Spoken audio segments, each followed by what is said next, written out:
കഴിഞ്ഞ മാസം ലീഗൽ പ്രസത്തിൽ വന്ന ഒരു ചോദ്യം എൻ്റെ കൈവശത്തിലുള്ള പുറമ്പോക്ക് ഭൂമിക്ക് പട്ടയം കിട്ടുമോ എന്നായിരുന്നു.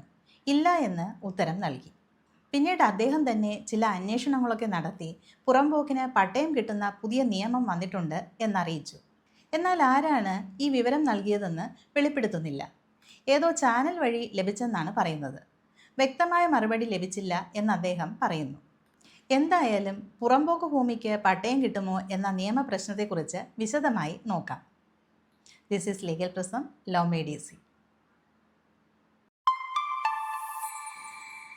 നമ്മുടെ രാജ്യത്ത് രണ്ട് തരം ഭൂമികളാണ് ഉള്ളത്. റവന്യൂ ഈടാക്കാവുന്ന ഭൂമിയും റവന്യൂ ഈടാക്കാത്ത ഭൂമികളും. റവന്യൂ ഈടാക്കാവുന്ന ഭൂമികളെല്ലാം അസസ് ചെയ്ത് തണ്ടപ്പേരിൽ ചേർത്ത് സ്വകാര്യ വ്യക്തികളുടെ പേരിൽ ചേർത്തിരിക്കും. അതിനെ രജിസ്റ്റേർഡ് ഭൂമി എന്ന് പറയാം. ഇങ്ങനെ റവന്യൂ ഈടാക്കുന്ന രജിസ്റ്റേർഡ് ഭൂമി അല്ലാത്ത അൺഅസസ്ഡ് ഭൂമികളെല്ലാം സർക്കാർ വക ഭൂമികളാണ്. അതിൽ തന്നെ രണ്ട് തരം ഭൂമികളുണ്ട്. ഒന്ന് തരിശു ഭൂമി, രണ്ട് പുറമ്പോക്ക് ഭൂമി.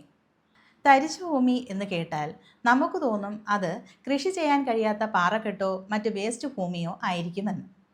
പക്ഷേ നിയമത്തിൽ അങ്ങനെയല്ല. കൃഷിക്ക് ഉപയുക്തമായ ഫലഭൂയിഷ്ഠമായ ഭൂമിക്കാണ് നിയമത്തിൽ തരിശ് എന്ന് പറയുന്നത്. ഈ തരിശു ഭൂമിയെ കർഷകർക്ക് പതിച്ച് പട്ടയം നൽകാൻ കഴിയും. അതുകൊണ്ട് തരിശിനെ അസൈനബിൾ ഭൂമി എന്നാണ് പറയുന്നത്. ആരബിൾ ഫോറസ്റ്റ് ഭൂമികളും തരിശായി മാറ്റി പതിച്ച് നൽകിയിരുന്നു. അസൈൻമെൻറ്റ് കമ്മിറ്റിയുടെ അംഗീകാരത്തോടെയാണ് പതിച്ച് നൽകേണ്ടത്. ഇതിനായി പതിച്ചു കൊടുക്കാവുന്ന ഭൂമികളുടെ ഒരു ലിസ്റ്റ് എല്ലാ താലൂക്ക് ഓഫീസിലും തയ്യാറാക്കി സൂക്ഷിച്ചിരിക്കും. അതിൽ പതിച്ചു കൊടുക്കാവുന്ന തരിച്ചു ഭൂമികളുടെ മൊത്തം വിസ്തീർണം അറിയാൻ കഴിയും. ഈ അസൈനബിൾ ലിസ്റ്റിൽ വരാത്ത ഒരു ഭൂമിയും അസൈനിങ് അതോറിറ്റിക്ക് പതിച്ചു കൊടുക്കാനാകില്ല. അസൈനബിൾ ലിസ്റ്റിനെ ഒരു കണ്ടീഷൻ പ്രീസിഡൻ്റ് ആയാണ് നിയമം കാണുന്നത്. ആദ്യം പൂർത്തീകരിക്കേണ്ട വ്യവസ്ഥ. അതിനാൽ അസൈനബിൾ ലിസ്റ്റിൽ ഉൾപ്പെടുത്താൻ കഴിയുന്ന ഭൂമി മാത്രമേ പതിച്ചു നൽകാൻ കഴിയൂ. ഇനി രണ്ടാമത്തെ വിഭാഗം പുറമ്പോക്ക് ഭൂമിയാണ്. പുറമ്പോക്ക് എന്ന് കേൾക്കുമ്പോൾ നമുക്ക് തോന്നും ആർക്കും വേണ്ടാത്ത ഭൂമിയാണെന്ന്. പുറമ്പോക്ക് നോ മാൻസ് പ്രോപ്പർട്ടി അല്ല, മറിച്ച് എവരി മാൻസ് പ്രോപ്പർട്ടിയാണ്. ഇത് യാതൊരു കാരണവശാലും പതിച്ചു കൊടുക്കാൻ സാധിക്കാത്ത സർക്കാർ ഭൂമിയാണ്. ഇത്തരം പുറമ്പോക്ക് ഭൂമികൾ പൊതുജനങ്ങളുടെ എല്ലാവരുടെയും സൗകര്യപ്രദമായ ഉപയോഗത്തിനായി നീക്കിവെച്ചിട്ടുള്ളവയാണ്. ഇവ സാധാരണഗതിയിൽ അസൈനബിൾ ലിസ്റ്റിൽ ഉൾപ്പെടുത്താനോ പതിച്ചു നൽകാനോ കഴിയില്ല. പുറമ്പോക്ക് ഭൂമി പതിച്ചു കൊടുക്കുന്നതിനെ തടഞ്ഞുകൊണ്ടുള്ള നിരവധി ഹൈക്കോടതി ഉത്തരവുകളുണ്ട്. പൊതുജനങ്ങളുടെ മൊത്തം ഉപയോഗത്തിനായി റിസർവ് ചെയ്തിരിക്കുന്ന സർക്കാർ ഭൂമി പതിച്ചു നൽകാനോ അതിന് നികുതി സ്വീകരിക്കാനോ പാടില്ല എന്ന് ഹൈക്കോടതി വ്യക്തമാക്കിയിട്ടുണ്ട്. മുണ്ടപ്പള്ളി NSS കരയോഗം കേസിലും ഒക്കെ അപ്പെക്സ് കോടതി ഇതേ സ്ഥിതി അടിവരയിട്ട് പറഞ്ഞിട്ടുണ്ട്. ഇതിനെതിരായി പ്രവർത്തിക്കുന്നത് കോടതി അലക്ഷ്യമായി തീരും. ഏറ്റവും വലിയ പുറമ്പോക്ക് വനഭൂമിയാണ്. 1980 വരെ വനഭൂമി പതിച്ചു കൊടുക്കുന്നതിന് വലിയ നിയന്ത്രണങ്ങളൊന്നും ഉണ്ടായിരുന്നില്ല. 1980 എന്ത് സംഭവിച്ചു എന്ന് ചോദിച്ചാൽ ആ വർഷമാണ് ഫോറസ്റ്റ് കൺസർവേഷൻ ആക്ട് പാസ്സാകുന്നത്. അതോടെ വനഭൂമി എപ്പോൾ വേണമെങ്കിലും ആർക്ക് വേണമെങ്കിലും പതിച്ച് പട്ടയം നൽകാമെന്ന രീതി അവസാനിച്ചു. 1/1/1977 മുൻപ് കുടിയേറി വനഭൂമി കൈവശം വെച്ച കർഷകർക്ക് മാത്രമായി പട്ടയം നൽകാമെന്ന് തീരുമാനിച്ചു. സർക്കാർ പുറമ്പോക്ക് ഭൂമി പൊതുജനങ്ങളുടെ മൊത്തം ഭൂമിയാണ്. അതാരെങ്കിലും കൈവശപ്പെടുത്തുന്നത് നിയമം ചെറുക്കുന്നു. അങ്ങനെ ചെയ്യുന്നത് ക്രിമിനൽ കുറ്റമായാണ് നിയമം പറയുന്നത്. ഉദാഹരണമായി, ഒരു റോഡ് എല്ലാവരുടെയും പൊതു ഉപയോഗത്തിനുള്ളതാണ്. അതിലൊരാൾ ഒരു ബോർഡ് വയ്ക്കുകയാണ്, ഇവിടെ പാർക്കിംഗ് പാടില്ല എന്ന്. അത് നിയമപരമാണോ? അല്ല, അത് നിയമവിരുദ്ധമായ പ്രവൃത്തിയാണ്. എന്തുകൊണ്ടെന്നാൽ പൊതുജനങ്ങളുടെ പൊതു റോഡിൽ നിയന്ത്രണം ഏർപ്പെടുത്താൻ ആ സ്വകാര്യ വ്യക്തിയുടെ സ്വത്തല്ല. പിന്നെ എങ്ങനെ നിയന്ത്രണ ബോർഡ് സ്ഥാപിക്കും? അദ്ദേഹത്തിൻ്റെ പ്രൈവറ്റ് പ്രോപ്പർട്ടിയിലോ ഗേറ്റിലോ ഒക്കെ ബോർഡ് വയ്ക്കാം. പാർക്കിംഗ് പാടില്ല എങ്കിൽ സർക്കാരിനെ അറിയിച്ചാൽ സർക്കാർ യുക്തമായ തീരുമാനം എടുക്കും. കാരണം അത് സർക്കാരിൻ്റെ പ്രോപ്പർട്ടിയാണ്. സർക്കാരിന് വേണ്ടി ട്രാഫിക് പോലീസിന് പാർക്കിംഗ് പാടില്ല എന്ന ബോർഡ് റോഡിൽ വയ്ക്കാം. അത് നിയമപരമാണ്. എന്നാൽ സ്വകാര്യ വ്യക്തികൾക്ക് കഴിയില്ല. അവർക്ക് അവരുടെ ഗേറ്റിൽ വേണമെങ്കിൽ ഒരു ബോർഡ് തൂക്കിയിടാം, ഗേറ്റിന് മുന്നിൽ വാഹനം പാർക്ക് ചെയ്യരുതെന്ന്. അങ്ങനെ തൂക്കിയിട്ടാലും വാഹനം പാർക്ക് ചെയ്യാം. ബോർഡ് തൂക്കിയിട്ട ആളിന് അകത്തേക്കും പുറത്തേക്കും പ്രവേശിക്കാൻ തടസ്സമുണ്ടാക്കരുതെന്ന് മാത്രം. ശരിയല്ലേ? അന്യായമായി മാർഗതടസ്സം വരുത്തിക്കൂടാ എന്നു മാത്രം. ഇങ്ങനെ പൊതുജനങ്ങളുടെ സൗകര്യപ്രദമായ ഉപയോഗത്തിനായി നീക്കിവെച്ചിട്ടുള്ള പൊതു ഇടങ്ങൾ എല്ലാവരും മറ്റുള്ളവരുടെ ഉപയോഗത്തിന് തടസ്സം സൃഷ്ടിക്കാതെ ന്യായമായി ഉപയോഗിക്കണം. അനുവാദമില്ലാതെ കയ്യേറി കച്ചവടം ചെയ്യുക, മാർഗതടസ്സം സൃഷ്ടിച്ച് വാഹനം പാർക്ക് ചെയ്യുക, സ്വകാര്യ ലാഭത്തിനായി റോഡിൽ ചിഹ്നങ്ങളോ അടയാളങ്ങളോ വയ്ക്കുക തുടങ്ങിയ പ്രവൃത്തികളൊന്നും നിയമാനുസൃതമുള്ളതല്ല. രാഷ്ട്രീയ പാർട്ടികൾക്കും ഇതിന് അവകാശമില്ല. ഇത് ഹൈക്കോടതി വ്യക്തമാക്കിയിട്ടുണ്ട്. ഫുട്പാത്ത് റോഡിൻ്റെ ഏറ്റവും പ്രധാനപ്പെട്ട ഭാഗമാണ്. അത് കാൽനടക്കാർക്കുള്ള സുരക്ഷിതമായ ഭാഗമാണ്. അവിടെ തടസ്സം സൃഷ്ടിക്കുന്നതും ക്രിമിനൽ കുറ്റമാണ്. ഫുട്പാത്ത് സ്ഥിരമായി കയ്യേറി കച്ചവടം ചെയ്യുന്നതൊക്കെ ക്രിമിനൽ കുറ്റമാണ്. വാട്ടർ കോഴ്സുകൾ തടയുക, കയ്യേറുക, മലിനപ്പെടുത്തുക ഇവയൊന്നും നിയമം അംഗീകരിക്കുന്നില്ല. തോട് പുറമ്പോക്ക്, പുഴ പുറമ്പോക്ക് ഇവ തോടുകളുടെ അല്ലെങ്കിൽ നദികളുടെ വൃഷ്ടിപ്രദേശമാണ്. അത് സ്വകാര്യ വ്യക്തികൾ കൈയടക്കാൻ പാടില്ല. തോടുകളുടെ ജൈവ ആവാസ വ്യവസ്ഥയ്ക്ക് തടസ്സം വരാതെ നോക്കേണ്ടത് പഞ്ചായത്തുകളുടെ ഉത്തരവാദിത്തമാണ്. സർക്കാർ വക വിദ്യാലയങ്ങൾ, ആശുപത്രികൾ, police, fire and rescue, jail, ഓഫീസുകൾ തുടങ്ങിയ സ്ഥാപനങ്ങൾ സ്ഥിതി ചെയ്യുന്ന ഭൂമികളെല്ലാം സർക്കാർ പുറമ്പോക്കുകളാണ്. അതുപോലെ വനഭൂമികളെല്ലാം സർക്കാർ പുറമ്പോക്ക് ഭൂമികളാണ്. ചന്തകളും മൈതാനങ്ങളും മേച്ചിൽപ്പുറങ്ങളുമൊക്കെ സർക്കാർ പുറമ്പോക്കുകളാണ്. കടലിനോട് ചേർന്ന പ്രദേശങ്ങളും അഴിമുഖങ്ങളുമെല്ലാം പുറമ്പോക്കുകളാണ്. അവയൊന്നും തന്നെ യാതൊരു കാരണവശാലും പതിച്ചു കൊടുക്കാവുന്ന ഭൂമിയല്ല. നദികളും അവയുടെ വൃഷ്ടിപ്രദേശങ്ങളും പുറമ്പോക്കാണ്. ഇവയൊന്നും യാതൊരു കാരണവശാലും പതിച്ചു കൊടുക്കാവുന്ന ഭൂമിയല്ല.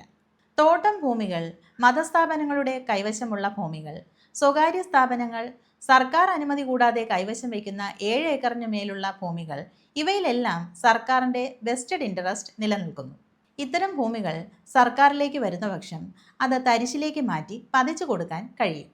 എന്നാൽ നിലവിലുള്ള പുറമ്പോക്ക് ഭൂമികൾ യാതൊരു കാരണവശാലും പതിച്ചു കൊടുക്കാനാവുന്നതല്ല.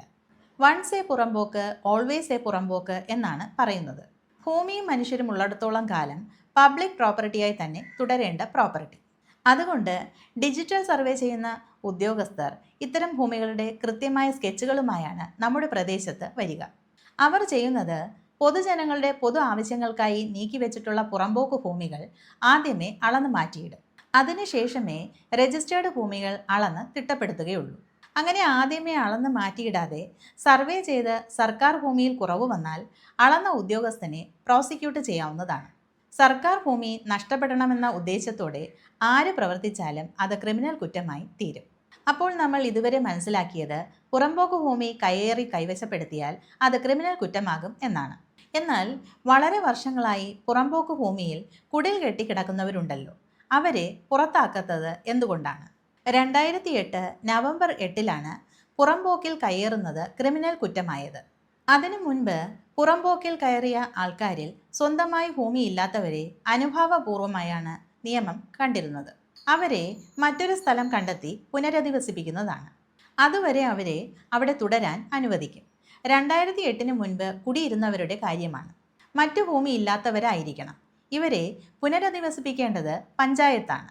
തോട് പുറമ്പോക്കിലും റോഡ് പുറമ്പോക്കിലും റെയിൽവേ പുറമ്പോക്കിലും ഒക്കെ കിടക്കുന്നവരെ കണ്ടിട്ടില്ലേ? അവരെ അവിടെ നിലനിർത്താൻ കഴിയില്ല. അവർക്ക് സ്വന്തമായി സ്ഥലമില്ലെങ്കിൽ അവർക്ക് മറ്റെവിടെയെങ്കിലും 3 സെൻറ്റ് സ്ഥലം നൽകി മാറ്റി പാർപ്പിക്കും. അതുവരെ അവർക്ക് അവിടെ തുടരാം. ഇതാണ് കണ്ടീഷൻ. മാറ്റി പാർപ്പിച്ചാലും പോകാൻ വിസമ്മതിക്കുന്നവരുണ്ട്. അവർക്കെതിരെ ക്രിമിനൽ കേസെടുത്ത് ബലപ്രയോഗത്തിലൂടെ നീക്കം ചെയ്യും. ഇത് 2008 മുൻപുള്ള സ്ഥിതിയാണ്.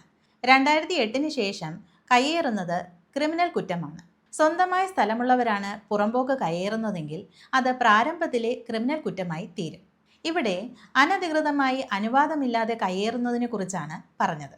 എന്നാൽ അനുവാദം വാങ്ങി പുറമ്പോക്ക് ഉപയോഗിക്കാവുന്നതാണ്. അതിനെക്കുറിച്ച് പറയാം. പുറമ്പോക്ക് ഭൂമികൾ നമുക്ക് റെന്റിനോ ലൈസൻസിലോ ഒക്കെ എടുക്കാം. സാധനങ്ങൾ സ്റ്റോക്ക് ചെയ്യുന്നതിനും കളിസ്ഥലമായി ഉപയോഗിക്കുന്നതിനും റോഡ് സൈഡിൽ പടികൾ കെട്ടുന്നതിനും താൽക്കാലിക കടകൾ കെട്ടുന്നതിനും സമ്മർ പന്തൽ കെട്ടുന്നതിനും വാണിജ്യ ആവശ്യങ്ങൾക്കും ഒക്കെ ലൈസൻസ് നൽകും. സർക്കാരിന് ഇപ്പോൾ ആവശ്യമില്ലാത്തതും ഭാവിയിൽ ആവശ്യമായി വരുന്നതുമായ സ്ഥലങ്ങളാണ് ഇങ്ങനെ പാട്ടത്തിന് നൽകുന്നത്. 1 വർഷത്തേക്കാണ് അനുവാദം ലഭിക്കുക. കമ്പോള വിലയുടെ 1% ലൈസൻസ് ഫീസായി നൽകേണ്ടത്. കായ്ഫലമുള്ള വൃക്ഷങ്ങൾ പുറമ്പോക്കിലുണ്ടെങ്കിലും അതും നമുക്ക് പാട്ടത്തിനെടുക്കാം. ഒരു തെങ്ങിന് 1 വർഷത്തേക്ക് 100 രൂപയേ ഉള്ളൂ. ഇത് ഫിക്സഡ് റേറ്റാണ്. ഇങ്ങനെ തെങ്ങ്, കമുക്, മാവ്, പ്ലാവ്, റബ്ബർ ഒക്കെ പാട്ടത്തിനെടുക്കാം നിസ്സാരമായ പണം മുടക്കി. പാട്ട കാലാവധി കഴിയുന്നതോടെ സ്ഥലം അല്ലെങ്കിൽ വൃക്ഷം തിരികെ നൽകണം. അവിടെ സ്ഥലം ഉപയോഗശേഷം സർക്കാരിന് തിരികെ നൽകണം. പുറമ്പോക്ക് ഭൂമികളിൽ അഡ്വേഴ്സ് പൊസഷൻ ക്ലെയിം ചെയ്യാമോ എന്നൊരു ചോദ്യം പൊതുവെ വരാറുണ്ട്. പുറമ്പോക്ക് പൊതുജനങ്ങളുടെ മൊത്തം ഉപയോഗത്തിനായി നീക്കിയിട്ടിട്ടുള്ള ഭൂമിയാണെന്ന് പറഞ്ഞല്ലോ. സർക്കാർ പ്രോപ്പർട്ടി 30 വർഷം കൈവശം വെച്ചാലാണ് അഡ്വേഴ്സ് പൊസഷൻ ക്ലെയിം ചെയ്യാൻ പറ്റുന്നത്.